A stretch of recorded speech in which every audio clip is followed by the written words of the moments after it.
बोलिए भारत माता की जय जय श्री राम। अब तो उत्तर प्रदेश में भगवान प्रभु श्री राम का मंदिर बन गया। अब आदरणीय मुख्यमंत्री नीतीश कुमार जी ने बिहार में भी मां सीता के जन्म स्थान पर भव्य सीता मंदिर स्थापित किया है। साथियों, एक बार बोलिए सियावर रामचंद्र की। आज समृद्धि यात्रा के इस कार्यक्रम में उपस्थित बिहार के लोकप्रिय मुख्यमंत्री, हम लोगों के नेता, एनडीए के नेता और लंबे समय से बिहार की राजनीति में बिहार को बदलने वाले नेता और 20 साल से बिहार की राजनीति को बिहार में न्याय यात्रा से लेकर समृद्धि यात्रा तक पहुंचाने का काम आदरणीय मुख्यमंत्री नीतीश कुमार जी को मैं आज सिवान की धरती पर एक बार जोरदार ताली बजाकर स्वागत कीजिए। साथियों, इस मंच पर उपस्थित हमारे वरिष्ठ साथी और जनता दल यूनाइटेड के नेता, बिहार सरकार के मंत्री आदरणीय विजय चौधरी जी, हमारे साथी मित्र, आपके चहेते माननीय विधायक, बिहार सरकार के माननीय स्वास्थ्य मंत्री आदरणीय मंगल पांडे जी, इस जिले के प्रभारी और लगातार एक राजनीतिक कार्यकर्ता के तौर पर काम कर रहे आदरणीय डॉक्टर प्रमोद कुमार जी, माननीय सांसद जनार्दन सिंह सिग्रीवाल जी, यहाँ की माननीय सांसद आदरणीय विजय लक्ष्मी कुशवाहा जी, माननीय सभी विधायकगण, सभी एनडीए के नेतागण और इस मंच के सामने उपस्थित तमाम भाइयों, बुजुर्गों, नौजवान साथियों, छोटे छोटे बच्चों, माताएं, बहनों, आज साथियों न्याय यात्रा से लेकर समृद्धि यात्रा के बीच में, आपके बीच में हम लोग आए हैं। और साथियों, याद होगा पिछले साल भी हम लोग आए थे और आपके बीच में जो प्रगति यात्रा के दौरान जो काम किए गए, आदरणीय मुख्यमंत्री जी का साफ निर्देश था किसी भी कीमत पर इसको चालू करना है। और आज स्वागत उनका होना चाहिए माननीय मुख्यमंत्री जी का, जिन्होंने एक एक योजना की समीक्षा की और सबको चालू कराने का काम किया। साथियों, लेकिन याद कीजिए, ये बिहार डरा हुआ बिहार दिखता था।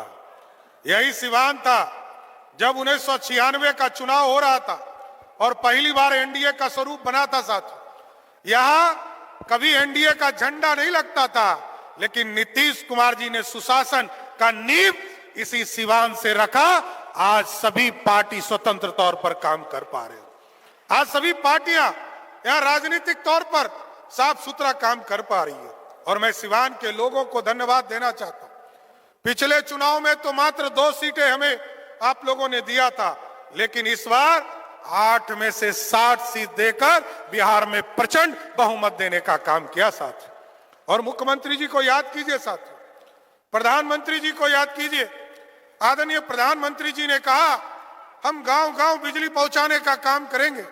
आदरणीय मुख्यमंत्री जी ने कहा हम घर-घर बिजली पहुंचाने का काम करेंगे।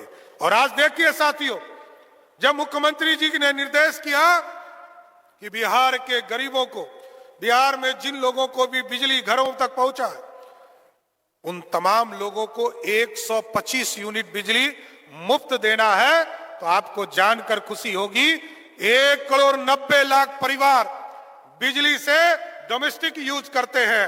उसमें से 1,72,00,000 परिवार ऐसा है जिसका बिजली बिल 0 आता है। साथियों, 0 आता है। यह है माननीय मुख्यमंत्री जी का सहयोग। और आप सोचिए, जब हम लोग महिलाओं का संवाद कार्यक्रम चल रहा था तो कई लोगों ने कहा कि यह जो वृद्धा पेंशन, विधवा पेंशन, विकलांग पेंशन बिहार के लोगों को मिलता है तो ये बहुत कम राशि है, 400 रुपया है। किसी ने कहा इसको 800 रुपया कर दीजिए, किसी ने कहा 900 रुपया कर दीजिए और हम लोगों ने तय किया कि 1000 करना चाहिए। लेकिन जब प्रस्ताव हम लोगों ने मुख्यमंत्री जी के पास ले जाने का काम किया तो आदरणीय मुख्यमंत्री जी ने कहा 1100 रुपया कीजिए, जो बिहार के लोगों को इसका लाभ मिल सके। आज साथियों, आज समृद्धि की ओर क्यों चिंता किया गया? क्योंकि मुख्यमंत्री जी चाहते हैं, यहां सड़क बन गया, घर घर बिजली पहुंच गया, आज हम घरों तक पानी पहुंचाने का काम कर रहे हैं। लेकिन अब समृद्धि तब आएगी जब बिहार के लोगों को बिहार के अंदर रोजगार देने का काम किया जाएगा। आज मुख्यमंत्री जी ने चुनाव जीतने के बाद सबसे पहला काम किया, एक अलग विभाग बनाया, युवा कौशल विकास विभाग, जिसके माध्यम से लोगों को ट्रेनिंग देने का काम किया जाएगा।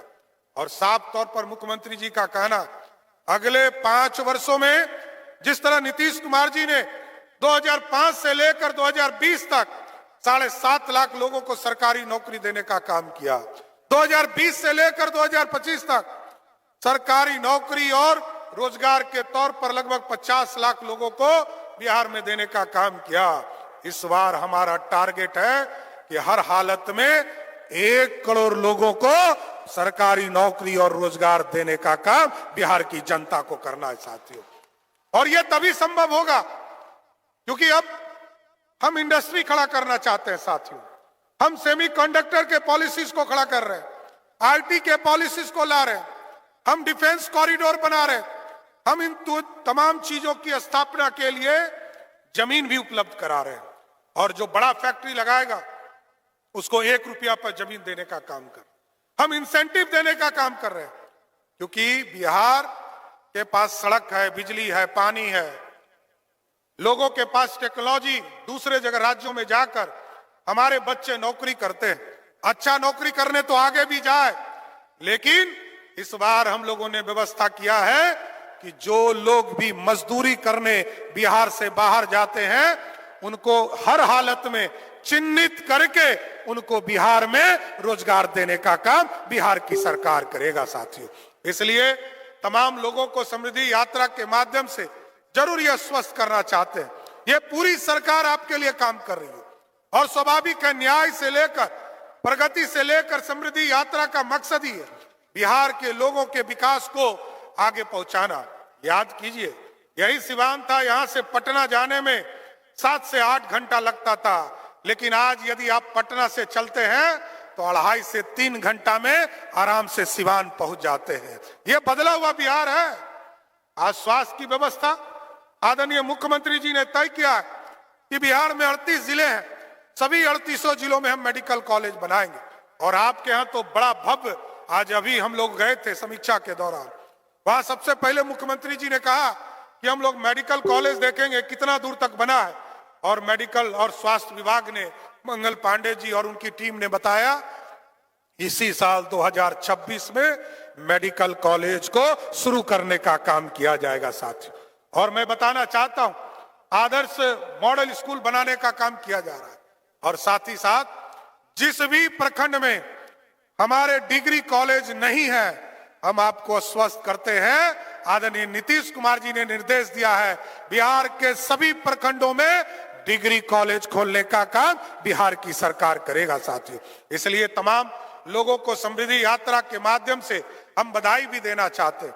यह प्रगति के साथ साथ समृद्धि भी करना है और आगे बिहार को गौरवशाली इतिहास की ओर ले जा रहा है। जो हमारा इतिहास था, हमने जो स्वर्णिम काल भारत को दिया है, इसी बिहार ने मगध के रूप में लगभग 200 वर्षों तक स्वर्णिम काल दिया है।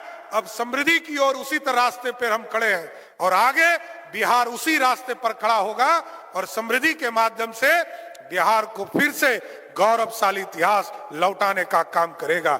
इसलिए साथियों, मैं सिवान की तरफ से फिर से माननीय मुख्यमंत्री नीतीश कुमार जी को समृद्धि यात्रा में सिवान आने के लिए धन्यवाद और स्वागत करते हुए अपनी बातों को विराम देता हूं। बहुत बहुत धन्यवाद।